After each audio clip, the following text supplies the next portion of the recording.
Hello，歡迎返嚟收睇我嘅 channel。今集係同大家講解一下沙田小瀝源駕駛學院學校嘅長途公路實習嘅路線嘅。由於喺網上面呢都見到好多師兄師姐呢都想查詢呢條路線嘅片嘅，咁呢今次我就拍咗俾大家睇啦。咁打翻開個地圖先啦，我哋呢就會見到呢個香園圍口岸嗰條路線嘅。咁我哋呢係主要喺香園圍口岸嘅下邊嘅迴旋，做翻一個 U-turn 呢，就返去駕駛學院嗰邊嘅。咁途中我哋就要去呢個香園圍口岸啦，然後龍山隧道啦，然後呢個迴旋處就返去噶啦。咁我哋即刻去片先，Let's go！咁由於器材嘅關係呢，左上角嘅日期係唔正確，由學校門口駛出，然後轉左邊。咁我哋呢會係同呢個河畔線一樣嘅，就會係一路直行先嘅。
而家已經去到最右線啦，但係行多前少少呢，你會見到喺右邊都仲有一條線嘅，但係唔使 cut 過去嘅喎，照行右二呢條線就可以噶啦。因為呢，上到去上面斜路呢，右邊條線呢係要 cut 返去右二嘅，所以呢就唔使啦。咁然後我哋就會 cut 線入去呢個高速公路入邊啦。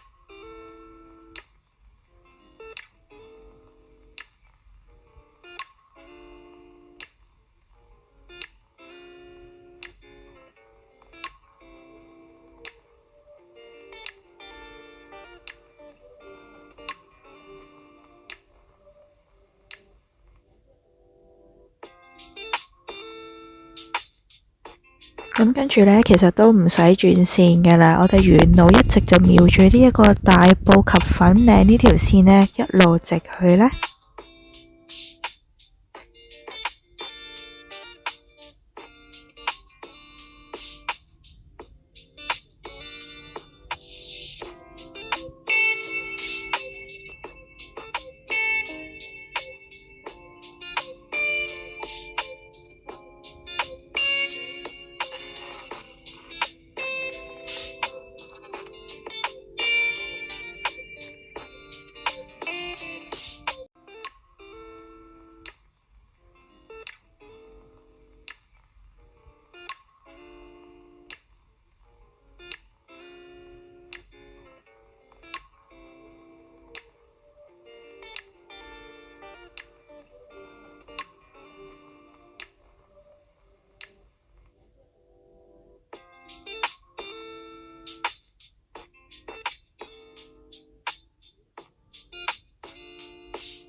咁留意前方啦，開始見到沙頭角香園圍口岸嘅方向啦。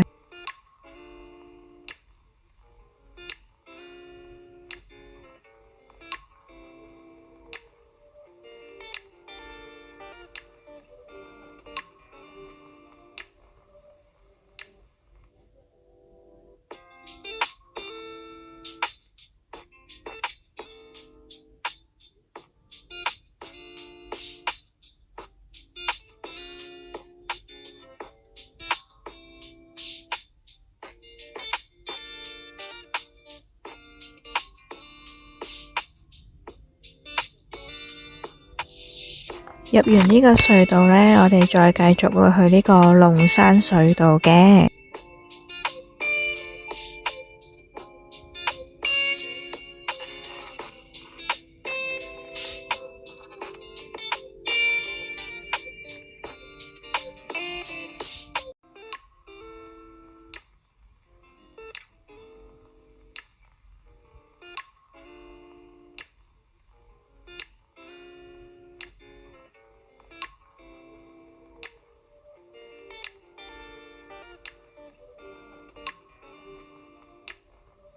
過晒兩段隧道呢，就要開始落返去地下嘅迴旋處嗰邊啦。咁我冇拍到片，就剪返幅圖俾你哋睇啦。咁一路轉嘅時候呢，就會見到呢個粉嶺九龍方向啦。咁就 cut 返線出去，就轉返出迴旋處外面啦。然後繼續上返高速嗰邊回頭啦。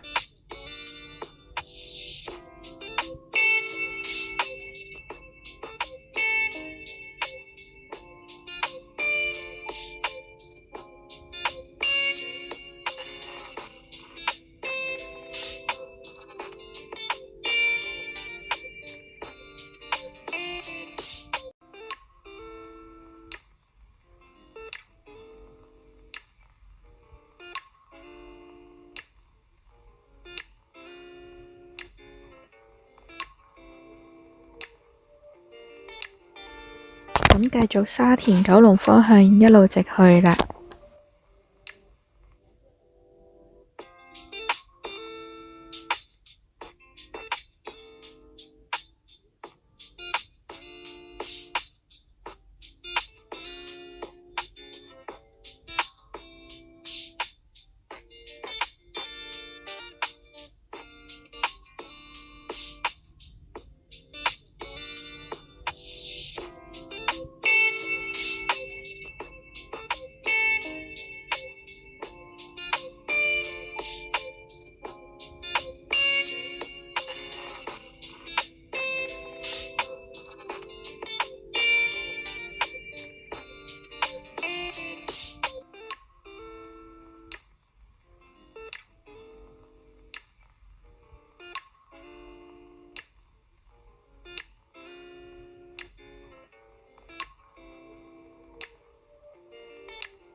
咁而家繼續去呢個馬鞍山九龍東方向直去嘅。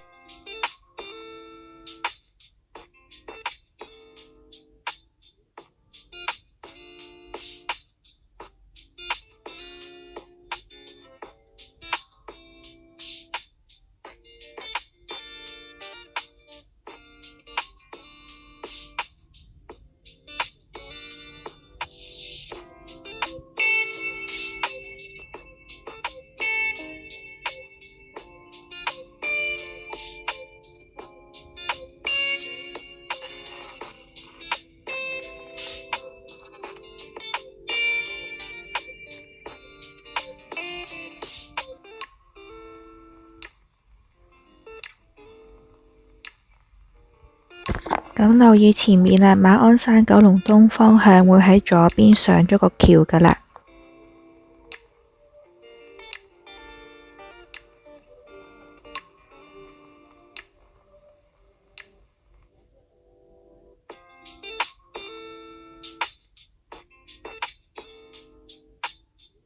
繼續選擇返右邊條線九龍東方向。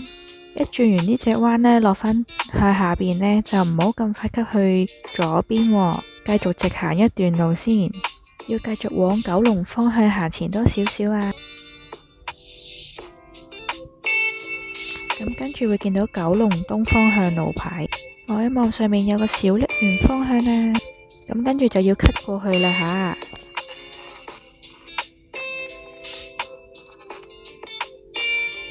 咁一路直去呢，就會係見慣見熟嘅十字路口位啦，再直去呢，就返去學院啦。